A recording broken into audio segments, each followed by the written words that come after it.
Bismillahirrahmanirrahim. Alhamdulillah Rabbil Alameen. Hasbunallah wa ni'mal wakil. The Lord is my light and my salvation. Whom shall I fear? And yea, though I walk through the valley of the shadow of death, I will fear no evil, for you art with me. Thy rod and thy staff, they comfort me. Thou preparest a table before me in the presence of my enemies. You anoint my head with oil. My cup runneth over, and surely goodness and mercy shall follow me all the days of my life. And I will dwell in the house of the Lord forever and ever. Amen. Assalamu alaikum. It's Friday. Welcome to Johnny's Bar. Juma Mubarak to all our Muslim brothers and sisters. Pray for Ghana and say a prayer for yourself and for me as well. And pray that we'll live long, stay strong, and learn to do right. The shocking thing that we're learning is that by 2036, SNIT reserves will be depleted. And it's painful indeed that we are playing a lot of political football and putting square plugs in round holes at a very important place like SNIT. You remember the Japadia report? Yes, it was in the media and in the public space for more than 3 years. Things in that report are beginning to play out, and they are playing out exactly the way they've been spelled out. Mr. Addo, a Deputy Director General at SNIT, protested and resigned. Dr. Tinkran was kicked out. Yasafo Mafo's son was put in there. And that's where the painful thing begins. It's sad. Sad indeed. Now let's go to Korle Bu. Yesterday I told you that the prices will go up at Korle Bu, prices for services. And it defeats the entire purpose of not bringing back cash and carry. It defeats it. Put up the memo for me. From our friend who is the CEO of Korle Bu, who is also head of the burns and plastic surgery department. So he writes a memo to himself and he signs the memo. So this one that he has written, for example, Chief Executive Officer and signed, he's written to Director and all heads. He will receive a copy of his own memo signed by his own hand. But that is not the conversation. 10th April 2024 is what is dated. It's copied to the Chief Internal Auditor. Subject: implementation of approved fees and charges. The Ministry of Finance has approved new fees and charges for teaching hospitals for implementation under the Fees and Charges Miscellaneous Provision Act 1018-2002. In compliance to the Fees and Charges Miscellaneous Provision Regulation 2024 LI 2481, you are requested to take necessary steps to commence implementation of the approved fees and charges. There were upward and downward reviews of some of the proposed fees and charges submitted to the Ministry of Finance for approval. In light of the above, the following measures should be applied. 1. Approved fees that are higher than the current charges will be inputted into the LIMS, the same LIMS that we used to catch the Korle Bu from charging renal dialysis people unapproved fees. Procedures that have approval in the LI be not on the LIMS must be captured approved fees. 3. Heads of department are to constitute a team involving a medical practitioner, accountant, and IT manager for the smooth incorporation of the fees and charges into LIMS. Attached are the copies of whatever it is. Now, I have the list of how much people are paying. And things that used to cost, for example, 80 Ghana cedis at Korle Bu now cost 150 cedis, right? Things that used to cost 800 cedis now cost about 1,500, 1,600. And yesterday I was looking through it, and forget about this memo. The memo says, oh, some of them upward and downward. Most of the rates have either been maintained or the prices have been shot upward. Those that have been brought downward, you can count them at your fingertips. And you ask yourself, I am sick. I am not well. I am not in the position to work to get money. I come to the hospital, a state hospital, and then I am hit with a heavy bill. Yesterday at Korle Bu, when some of our guys went there at Korle Bu, people came, MRI, CT scan, they couldn't do it. They had to go back. People couldn't do it. They couldn't afford it. They had to go back.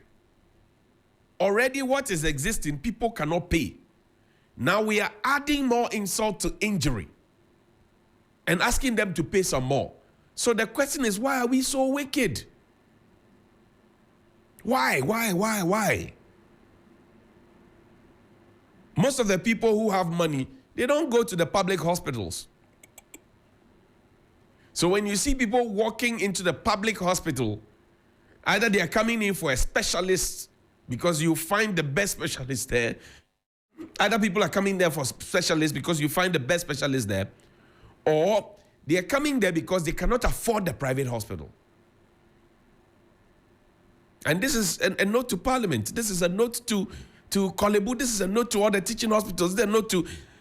we don't have a minister for health now. But Bernard Okoboy, this is a message to you, Ghana Health Service. Do we want to kill all the people before we know that, yes, we have killed them with our prices, or what? Then, yesterday when we went to Korle Bu, we also saw something. You remember the Oniado vans? Oniado, people used to come and hire them to go into the hinterlands, to go and conduct surgeries. They were there. That was phase 1. They have all been left to rot. The Oniado vans, they have all been left to rot. Because it was another regime that did it. So we are busy outdooring ambulances. And we are busy allowing other health facilities, right? Mobile health facilities to show the image, show the thing. Health facilities to go to rot away because we didn't procure it. And it was procured with state resources. These are Oniado vans. They have all been left to rot away. If you want to know where they are, when you get to Korle Bu, right, where they call mobile, if you're in a trotro, they call mobile or taxi. But now it's a Total filling station. It's right opposite Korle Bu. I think the middle gate, yes, the middle gate. When you get there, you enter Korle Bu, and the first turn on your left, you see this. The Oniado vans, they have all been left to rot. As of the time that the government came into power, these machines were not faulty. They were not destroyed. We just grounded them and allowed all of them to rot. We wasted the state's money. We allowed all of them to rot. Why are we so wicked like that? And while we are leaving Oniado to rot, the nursing training allowance that we make so much noise about is in arrears for so many. The ones who completed, the nurses who completed school, some are old as much as 18 months, some 13 months. The new nurses who are in there, 3-4 months, they have not been paid a penny, a peso. But we make noise about this. Show the Oniado thing again. We make so much noise about some of the things, and we want people to praise us. But look at such an investment left to rot. It's there at Korle Bu now. If you go and check it out, you find it. It's there. It's been left to rot. If you ask for the explanation why such facilities that used to help people in the villages and the forgotten parts of this country, why? Because some of them supposed to be in the Western region, in the Bono region, in the Volta region, they have all been brought back to Korle Bu and allowed to rot. If you ask the question, nobody... sometimes you just don't understand it. You just can't understand it. Why? I shall protect the public purse. Why? Let us be citizens, not spectators. Why? The vans have been left to rot. If this doesn't cut through your heart, then you are a heartless person. If this doesn't cut through your heart, then you are heartless, because there are people whose lives depended on this Oniado thing. And you can imagine how many people have died because we just decided one day to ground all of them. That is how wicked we are as a people. And we are so proud. Now we leave all of these things and we say, oh, now we are going to change the school uniforms for the children. We are going to paint the schools blue and white. Add red, make it MPP colors preku. Now we are going to paint the schools from the Kokonti and Nkatiewonu that we know. We are going to paint it blue and white. Now add red. You are going to change school uniforms. You are going to paint schools.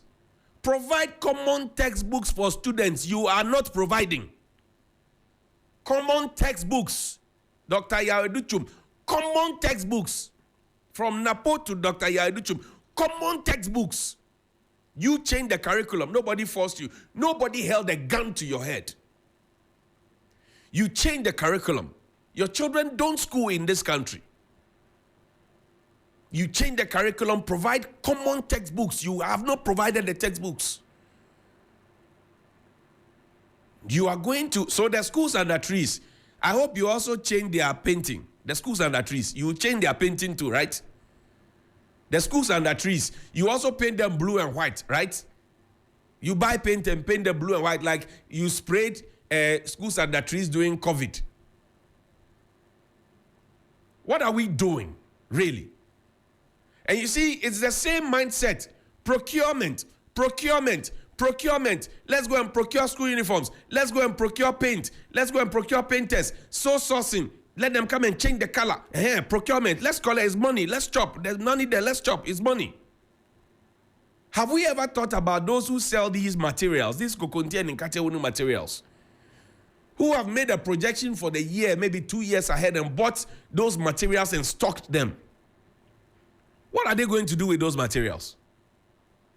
You have school suppliers that you have not paid. Some of them have bought these things in advance because of inflation and the exchange rate and all of that. Have you thought about them? What kind of conversations have happened with them? Because it is the same attitude that we used for the free SHS, that we pushed private secondary schools who were very, very supportive when the state did not have the capacity to accommodate the overflow. The traditional secondary schools that we know, at a point, there was an overflow. It took private secondary schools to come in to save the day. When it was time for us to do free SHS, we pushed them aside. We didn't give them anything. And today we have collapsed a lot of private secondary schools. We are continuing in the collapse of private basic schools. Because when you go and sit for your BEC in a public school, you will see that your grades suddenly, that's what they are alleging. It becomes better, you are okay, You get the best of schools. When you sit for your BEC in a private school, you have a problem. So children now go up to Form 2, and then by Form 2, they leave and go to a public school, go and register and sit for their BEC, and they get the schools of their choice. And we are doing this and supervising this, and we are collapsing the private basic schools. I thought that we said that this was a capitalist government. A capitalist government that will help the private sector to grow. Under your watch, the private sector is collapsing. Because the interest rate is beating them, the lending rate is beating them, the exchange rate is beating them, inflation is beating them, everything is beating them, and all we are thinking about is procurement, procurement, procurement, procurement, procurement, procurement, procurement, procurement. That's all we are thinking about. I said, you change the curriculum, schools under trees. Where are the textbooks? And those schools under trees, the monies that we want to use to change the school uniforms and to paint, can we use those monies to at least eradicate schools under trees first? Can we? Don't we do that which is important before we do that which is nice? Don't we? Or have we forgotten our African values so suddenly? And then when it hits, when you have leaders, and they, look, ECG currently is on a tackle with the Ashanti Regional Minister, Mr. Simon Osemesa. Play his audio for me. Play for me his video. Play it for me. The Ashanti Regional Minister. I apologize for doing my work as chairman of the security authority in the region. No, I am asking, do I have to apologize for doing my security work? So we move on. Next one. I apologize for doing my work as chairman of the security authority in the region. No, I am asking, do I have to apologize for doing my security work? So we move on. Nobody can stop me and the Regional Security Council from performing our security responsibilities as enshrined under the Constitution. I ask the police to invite Engineer Mark Asumani-Wiafe on security grounds because of the happenings in the electricity power sector in the region. And the fact that a task force can always come from outside to disconnect without the proper information. What is ironical is that they tell me they are not under me, and for that matter, I cannot tell them what to do, but they want to tell me how I have to execute my security responsibilities as enshrined in the Security and Intelligence Agencies Act of 2020, Act 1030. They want to tell me. But they say I cannot tell them what to do. And I want to also tell them what they stated in their publication, I think on the 18th of April 2024, that their managers are members of the Regional Security Council is palpable false. It's palpable false. It's palpable falsehood. That's how we say it, sir. Not palpable false. It's palpable falsehood. Now, Mr. Minister, offer one kasayi. Sebi one kasayi. Offer one kasayi. You see, there is a slight difference between arrogance and confidence. And respectfully, I think that you have slided into the domain and province of arrogance. What was Engineer Wiafe's crime? There was a task force from Accra that was mobilizing funds, trying to retrieve monies that was owed ECG. The university that you are busily talking about in terms of security. In terms of security, 600,000, that's what they owed. So you are intimidating the people from doing their work and you are putting it within the domain of security. Just like we were told, we have still not been told how much the president spent in all those trips, Sewa Bruni, everything. We have not been told. We're told it's a national security conference. So you are covering it under security. And that is the problem we have in this country. That everybody is giving what you call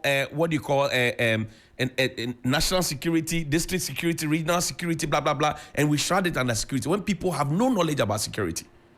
You want the ECG people to apologize for doing their legitimate work. Now they are wearing red bands and they are threatening to go around and disconnect people. And you say that you have forgotten that you were so humble at the time when the president was announcing you on the 11th of January 2017. Your hands were at your back. Your hands were at your back. Obedient minister. They called you the elephant in the room. They said you have perfect human relations. You have forgotten that the ECG people too, they have constituents and they vote. They have people that they influence as senior staff. You have forgotten. You have stepped on the legs of school feeding caterers. Now you are fighting with ECG. You are fighting with everybody. But why am I not surprised? Play the president's video for me. This will be what? How many times? The umpteenth time that the president, look at the president's bodyguard. He's using his left hand, and the president's bodyguard is supposed to be a chief at Alajo in Accra. He's using his left hand to signal other chiefs to get up. And then the president himself says, you get up. Why are you sitting down? I should greet you while you are sitting down. Get up.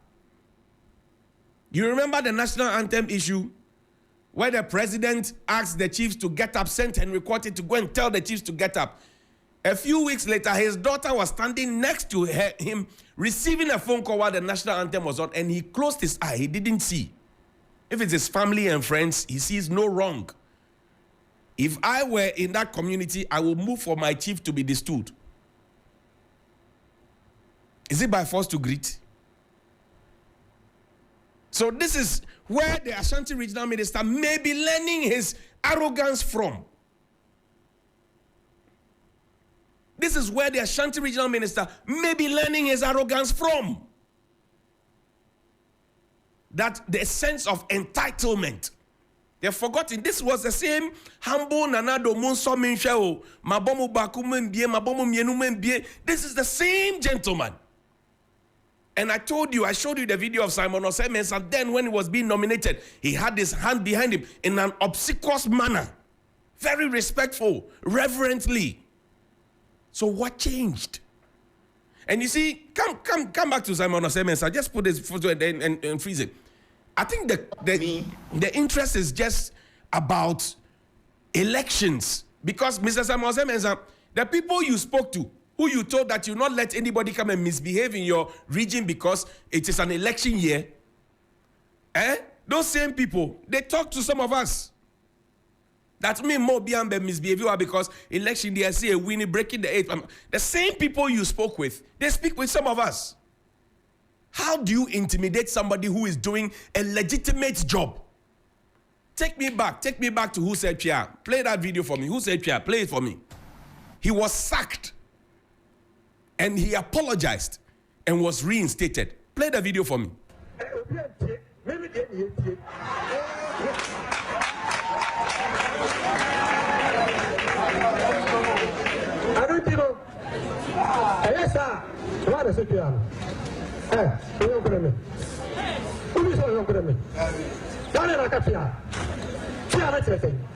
do you mean by fear?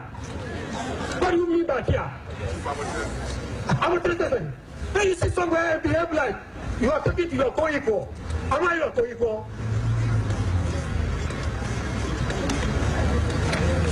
You are how to behave if you are a hospital worker. Who are you? Why do you have to behave with that manner? Well, I find that machine.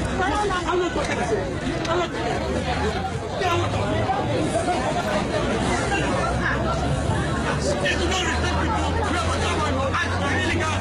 The arrogance of power then was punished.